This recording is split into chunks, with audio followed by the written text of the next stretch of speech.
Welcome everyone to Dead Talk Live. I'm your host Viz, and today we will be chatting with the cast and crew of the upcoming science fiction horror film Lumina. Lumina is exclusively coming to theaters Friday, July 12th.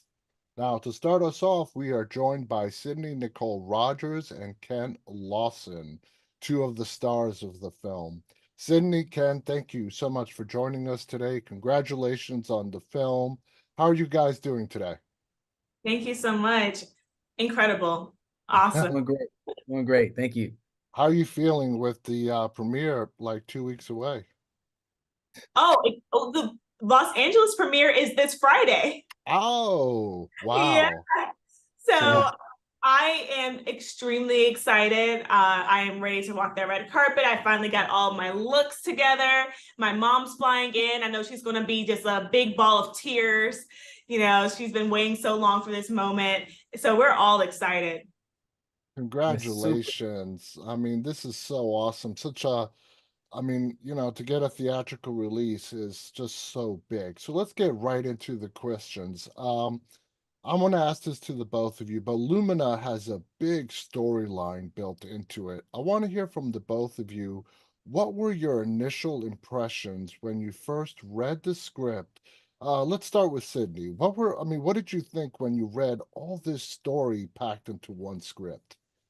I said, wow. I said, wow, Gino has written not just a sci-fi movie about aliens, but it's also a story about love as well. A love in a relationship between a boyfriend and a girlfriend, obviously, but a love between friends, because it takes a lot of love for friends to go into the unknown, to try and attempt to save their other friend. I don't know too many people who would have friends who would do all of that for them. So Exactly. it shows heart behind the horror. It shows a lot of grit and romance and humor as well from Ken. Now, Ken, your character is quirky, is all over the place. What did you think of the story and your character's place in that story? As far as George is concerned, I really appreciated. It seems like the character Alex had to run to somebody that was on that level of where he was introduced to, and that's where I think George just brought it to his attention, like, hey, I'm your guy. I've been doing this for years, and I told you about it, and that's why you don't hang with me no more. Now, So, like the fact that he's able to come to this character. Go ahead. No, I was gonna say there's a moment in the film between both your guys' character that you feel a connection where, especially with Sydney's character, she's like, "Oh, wait, there's more to you than just this exterior facade." Ken, what did you think about the writing and the deep development of George himself? I enjoyed it. Just the fact that you're able to look at this character and say, hey, he's not just some crazy guy. He lives in the real world, and I think that George's approach to it is more of like, hey, let me take the veil from over your eyes so you can see what's really going on out here. This stuff is real, and so I think that those moments to try to get people to understand, hey, these things happen, and it's happening to someone that we love. So Yeah. let's try to, finish this story and help him get to where he needs to get to, because it's happening not just to around the world, but it's happening to us. Exactly, on a much personal level. Now, Sydney, Patricia, your character is really in a rough spot. You are the friend of three people, and you are sort of trapped in the middle of this sort of love triangle, and you're trying to appease everyone. I mean, wow, talk about a rough position to be in. How difficult was that for you to pull off as an actor and get that to just come alive on the screen? Patricia is definitely the glue of the friendship circle, right? And I identify with myself with that because I feel like in some of my friend groups, I am the glue. I am the therapist of the friend group. I am the person who brings everyone together. So for me, in those moments of all the chaos going on, to rope everyone and bring everyone back together in a peaceful manner, I just had to tap into me in those moments. So yeah. Yeah, now I saw Patricia as the movie progressed really taking on that leadership role Yeah, within the group, just like you described. Uh, did you really lean into that as an actor? absolutely. Absolutely, I did. And Gino definitely guided me in that, in trying to discover Patricia's arc, being very carefree, free-spirited, and then, okay, this is serious now. This is not just a theory. Yeah, we're gonna go find Patricia. This is serious now. And with so many emotions just big, right? Someone has to be logical here. Um, Hmm. there's definitely moments where Patricia is emotional herself, but even in her emotion, she knows exactly what's at hand. She knows her duty. She knows, like, we have to survive this, so we need to get through it, through tears, through snot, through crying, through screaming. However we need to get through it, we need to get through it now. Exactly, exactly. Now, Ken, as George goes, as the story moves along, what I really loved about George is that instead of him spiraling into his conspiracy theory rabbit hole, he becomes a lot more pragmatic in analyzing the situation and realizes, hey, this is going on in real life. This is what we need to do to not only find our friend, but to survive. What are your thoughts on that? Yeah, just definitely. I felt that George, the character, as he was able to bring some of his, resources into this film, into this scenario to help his friends say, hey, I've been doing this for so many years. I'm glad I'm able to provide any type of help and information, especially when we go by and we meet Eric Roberts in the film, bringing those two worlds together. It's like no one ever really thought that this would happen, but now they meet this guy and the story starts to progress and hey, we start to turn these people into believers. Like, hey, I told you guys, I'm not crazy. Yeah, exactly, exactly. Now, Cindy, when you guys are filming, I mean, there's always a difference when you sit down and see the final product with all the CGI effects added and whatnot. It's different being on set. You don't see all that. So when you sat down and you saw the finished product with all the special effects added and so on, what were your impressions? I realized that while filming, the head of the CGI, he was there, the CGI department, and then the special effects, and then Gino. I realized while watching the movie that the three of them described extremely well what I was going to see on screen. Because Okay. a lot of things, when there's wine coming out of the wine glass, when there's, Tatiana going up into the sky, we don't know what that looks like. And Yeah. I'm such a visual learner that I asked a lot of questions. I said, what am I touching right here? What does this look like? What does it feel like? What is it slimy? And they described it so well because Gino had such a clear, concise vision that he was able to articulate to everyone. I'm so thankful because when I saw it on screen, I said, oh, that's exactly what I thought it was going to be.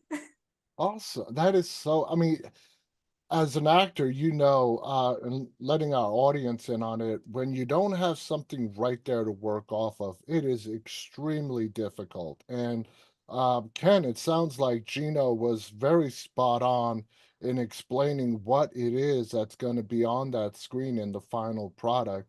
When it comes to your interactions with him, what were your impressions on how he worked with you, explained things with you, and so on? Yeah, Gino did a great job. He as an actor on going to certain scenes and sets we were doing, we were totally kept away from a lot of the sets. So everything was, kind of kept us in suspense, all the way down till we got down to the bunkers. We didn't see anything. I didn't know what the aliens looked like. I didn't know what the spaceship, I mean, as far as the space uniform, the gear, spacesuits, didn't know what any of these things looked like.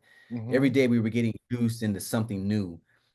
So when Gino was able to keep those things under wraps. He did a great job because I was asking a lot of questions. It's myself like, man, how are you gonna do this, man? You know, I want to see this. I said, man, can you just hold on? I got you. Because Gino, he like I said, he's a visionary, and you can Yeah, tell when it comes down to the CGI. You know, some of the things that, like you said, you can only see these things in the aftermath. When you're performing these things, you know what's going on. You know, they have us tied up to, you know, ropes and all of these different things that are going on, and he's like, man, I can't wait to see the finished product. You know, I there are agree. certain scenes I don't want to give too much away, but there's just like certain scenes that are going on where I'm like, I cannot wait to see how he does this. Yeah, yeah. I went through a lot to make this happen. I can't wait to see what happens in the final product. So I'm excited. You must have been very proud when you did see the final product. Now, Sydney, I want to end it with you. Okay. This, like I said, this story has so many elements. It has a romance, but I think at the core is the whole uh alien abduction theme. Okay. It is about aliens, it is about abductees and what happens to abductees, not only in the science fiction realm, but in real life. There are real people, millions of them, who claim to be abducted every year. And I was blown away by some of the statistics that Gino threw up on the screen just before the final credits roll. Do you feel the same? Do you feel like the core of this movie is about getting the stories of people who have been abducted by aliens out there and giving them a voice? I definitely believe that that was Gino's breaking off point in Hmm. creating Lumina. Hearing all these stories, going and doing his own Alex deep dive into it all, right? And then boom, Lumina was made, it was Hmm. formed, and then bringing us into this world as well. Because before, I thought potentially there are aliens, but it wasn't until I was in this movie where I did my own deep dive and I said, whoa, this is Yeah. bigger than anything that I ever thought Hmm.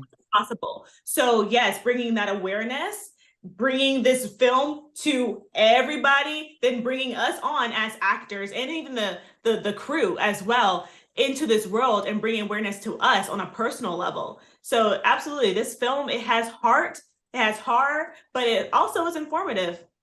And it definitely has some comedy as well, thanks to Ken. Yeah, thank you, Ken. You guys did a great job. Thank you, Sidney, Ken, for joining us today. You guys were great in the film. It's a fun roller coaster ride from start to finish. Please check it out. Welcome back, everyone. We are now joined by Lumina's writer-director, Gino McKoy, and star Eleanor Williams. Gino, Eleanor, thank you for joining us and congratulations on the film. I just got done speaking with Sidney and Ken, so I'm looking forward to talking with you guys. Again, congrats. How you guys feeling with the premiere coming up Friday in LA? How's it feeling for you guys?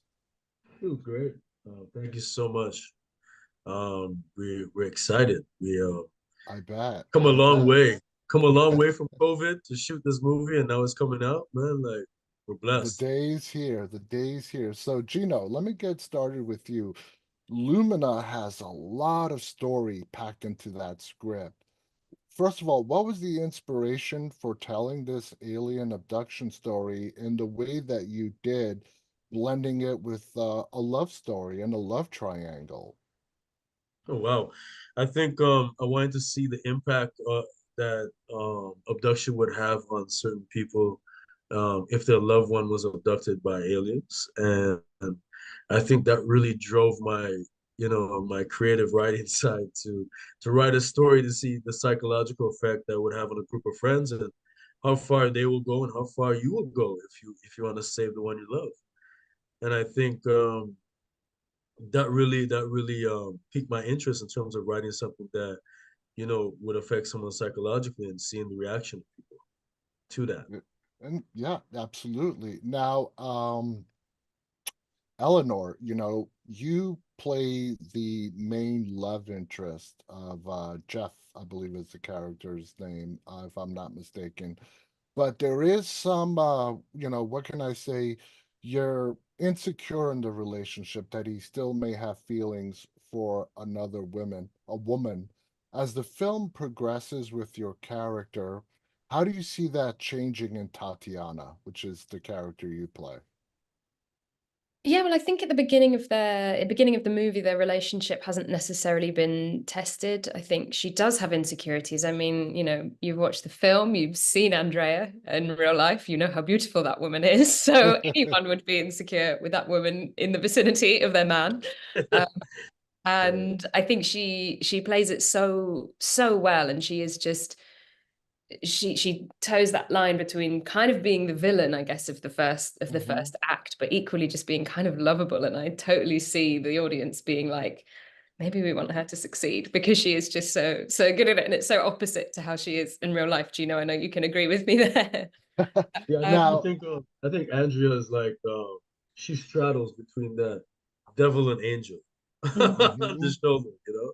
yeah, She's yeah, she's definitely infectious, and she has that type of energy when she comes into it. That, like, you know, her objectives are very, like, you know, made aware of by everyone. Everyone's aware of her objectives and like what she wants to exactly, achieve. exactly. Yeah.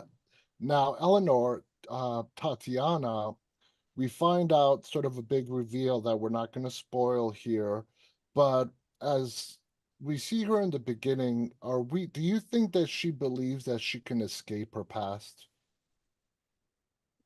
I think she's trying to. I think it's something that really plagues her, actually. You can kind of see, I think, I definitely felt it with Gino's writing. There's something there that's torturing her, that she doesn't feel comfortable speaking to Alex about.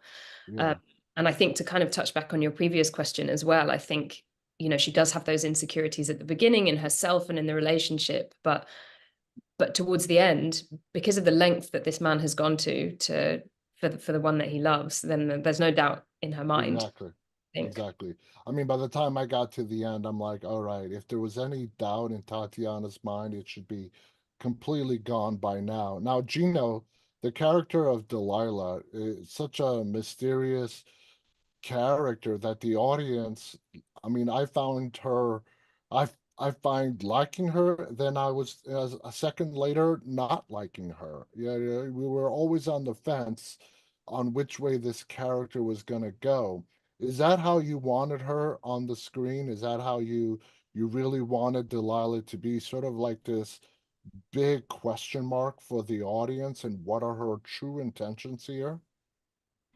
Yeah, I felt like Andrea did exactly like how I envisioned the role to be, um, you know, mysterious, to be, you know, the catalyst Hmm. in a certain sense of the story arc. And I think she goes in there and she like gets in between, and she's like she's in the weeds, you know what I mean? And Yeah, she's in the trenches, and she's there, and she presents herself in so many different ways, and it's kind of like you like that emotional roller coaster because, you know, it's like true to life. Like, you know, you get that in real life experiences where you have people that are like, you know, you love them, you hate them one moment, you know, and that's what yeah. I really wanted out of it. And I felt it was a lot more intriguing to the audience to have somebody that's dynamic in that sense. Okay, that makes perfect sense. Now, Andrea, by the time we get to the third act, sorry, not Andrea, Eleanor, by the time we get to the third act, you guys are really in like this different environment, okay? You are like really getting down and dirty, for lack of a better term. When they came with working with Gino, and you guys are like in the desert and working in this what seems to be these really hostile areas. As an actor, how difficult was that for you, and what kind of role did Gino play in sort of setting the tone for what will be there when the final product is released, when the effects are added, and really helping you get in touch with what your surroundings are going to be? I think there's a fire alarm going off where I am, so I'm going to talk through it and we'll see if you can hear that. No, I But can't I hear it. Okay, good. But I think yeah, Gino was very helpful in kind of like leading us through. He kept certain things about the set and what was going to happen a secret from us. It stopped now. Very good. Oh my God, that stressed me out so much. We're about to tell you, evacuate. Yeah, I know. It's like another abduction is going to happen in a second. Yeah, we were just totally blessed with the setting of the movie. I think that Morocco is actually kind of like another character, another part of the ensemble, because it just lent so much to the story that Gino's created. And we so enjoyed kind of being there and working together. And I think something we actually haven't touched on in these interviews so far is that, you know, not only were we there during COVID, but we were there during Christmas. You know, we spent Christmas Day together, Gino. Wow. Oh yes, and so immediately we had turkey. We did.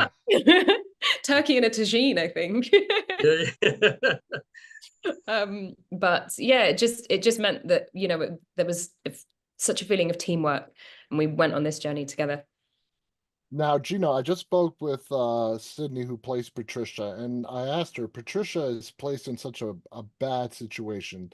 She has three friends who are sort of in like this unknown love triangle to them at the time, and she's in the middle of it, knowing sort of everyone's secret. What was your intention with the character of Patricia, and why did you have to place her in that rough spot between three of her friends in relation to how it plays out into the story and its overall plot?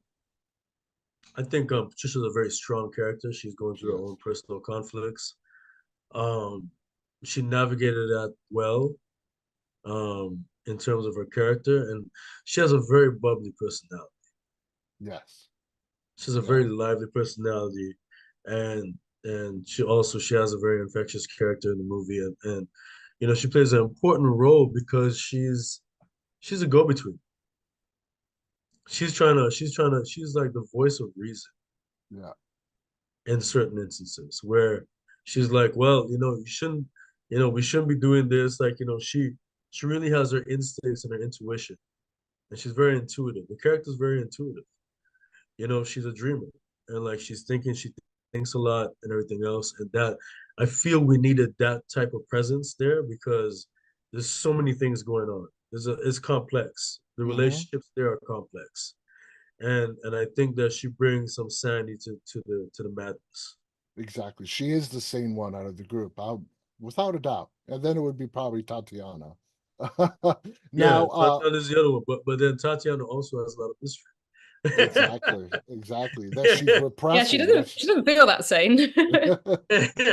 now, Andrea, in your opinion, Delilah, sorry, again, Eleanor, when it comes to Delilah, is so driven to getting Alex that she has absolutely no regard. At least it comes across that way, that she has absolutely no regard as to who she hurts in the process. Do you think that is something your character, Tatiana, is aware of, or is she completely bamboozled and under the spell and fooled by her charms? Yeah, I think she is to a certain extent, because there are moments even there, and it's not necessarily like flirting, I suppose, but she is still quite pleasant with Tatiana. I think she's kind of playing both of them to get what she wants. And I think, you know, these are mature women in this script, and in an ideal world they get on and there's no conflict between them because it's all about the man, and two women shouldn't be fighting over a man and that sort of thing. So I think that, you know, in Tatiana's heart, that's what she'd like to believe. She feels the tension, but Delilah's such a charming character that I think it's impossible to ignore the effect that she has on everyone.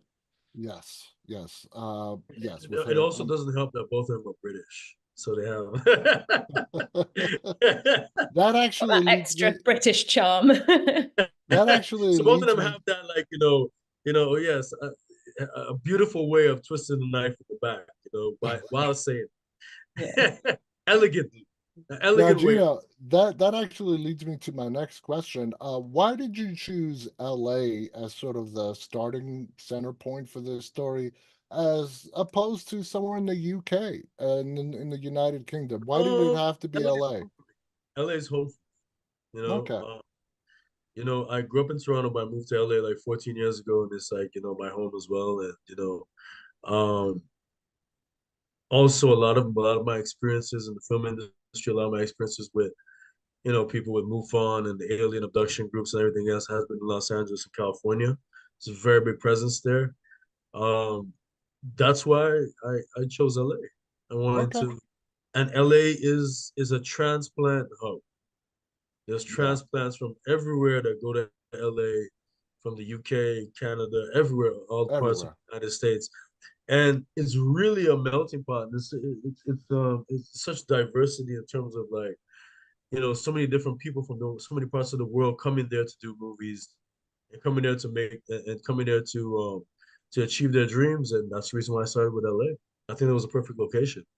Now, here's what I think is a sort of a tough question. Okay, the three female leads, very powerful actors, very powerful characters. When it came to, you picked Eleanor for Tatiana. Okay, you picked Andrea for Delilah. When it came to casting these characters, what made you go with Eleanor for Tatiana, with Sidney for Patricia, and so on? What did you see in each and every one of them that said, you know what, they're the right one for this role? Good question. Thank you. Eleanor has a certain grace to it that I saw with some of her other roles. And she, her acting style is withheld, if you understand what I'm saying. She conveys her emotions through um her facial expressions in her own ways Yeah. without having to say it. And I saw some of that in her previous reels and everything else when I was casting her. And I said, I think that she's going to bring that type of grace to the scene. So that's why I chose her for that part. Andrea has a certain fire to her too, right? Oh yeah. And I thought she would be perfect for Delilah, as someone who could be manipulative, but still come across as, oh, I mean, you may love me. Yeah. Yeah. It's a love-hate relationship with Andrea, and I thought that I would get that from her, and I saw that in the reels and when I spoke to her and everything else for the actual audition. Patricia has a certain way about it as a common influence, And but the she could be audience funny. feels very empathetic to her. Yes, and she could also go from serious to funny Yeah. at the same time. And she's playful and she's childish in the role. There's a certain child in her there, the role with innocence, and she brings those different attributes to her character.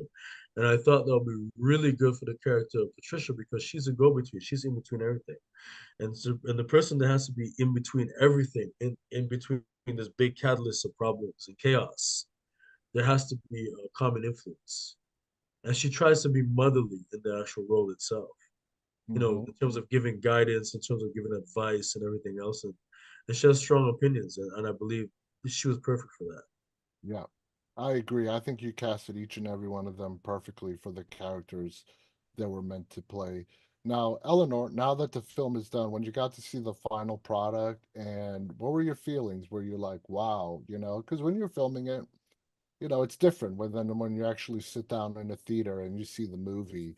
What were your thoughts when you saw the film? I assume you have seen the final film. I And have, yeah, yeah, yeah. well, what were your thoughts? Yeah, it did feel wow. It's really difficult, I think, to be objective when you've gone on such a journey with it, because I'm not watching it as an audience member necessarily. I'm watching it and thinking, oh my God, it was so cold that night, or oh my God, I just had the best late night snack. I remember that scene, it's so you have all these memories attached to it. But I think for me, and it made me just so emotional to see the work of my colleagues, because I was there. I just saw everyone working so hard. I saw things happen. I wasn't in as much of the ensemble moments as the rest of the cast, but Gino allowed me to come on set and be with him in Video Village and see those moments and the hard work that would go into them. So I was actually just kind of squealing with delight the whole time about you know, watching my beautiful fellow cast members and the hard work of Gino and all his other creative departments come to life. So it was just like my face ached afterwards because I was just like the whole time. That is amazing. I want to thank you guys again, Gino, writer, director, the cast. Thank you guys for coming on here and sharing just a little bit of this film. Again, the film is called Lumina. It's coming out to theaters Friday, July 12th. So that's like 2 weeks, almost 2 weeks from now. It's an edge of your seat science fiction horror film that will really keep you guessing throughout. And it is a roller coaster ride. It will take you to places that you didn't think. Gino, before we go, before the final credits come up, you put this blurb up there about alien abductees. Why was that important for you? After the interviews I've had with people who are former Marines and in the U.S. military and other branches, and some of the ridicule and pushback that they got, and these are really good people, sane people, and their experiences, real experiences that they've had. I felt it was necessary to share that with everyone, saying that, you know, if it can happen to me, it can happen to you, kind of thing. Yeah. It can happen to anyone, and this is real. Aliens are real. People on other planets are real. Like, you know, life does exist outside of our planet, and people have had those type of real experiences, and they're sane, and they're believable, and they're true. And I felt the need for the audience to see that. This is important. I was impressed by that. I was impressed that you put that up there before the credits. So kudos to you on that. Again, Thank you, thank you brother. I appreciate guys. it. Thank you so Thank, much. It was a pleasure, man. Absolute yeah, pleasure. Thank you so pleasure much. was all mine. Thank you again. Congratulations on the film. Thank you. For all our viewers, stay safe, stay walking. Bye, everybody.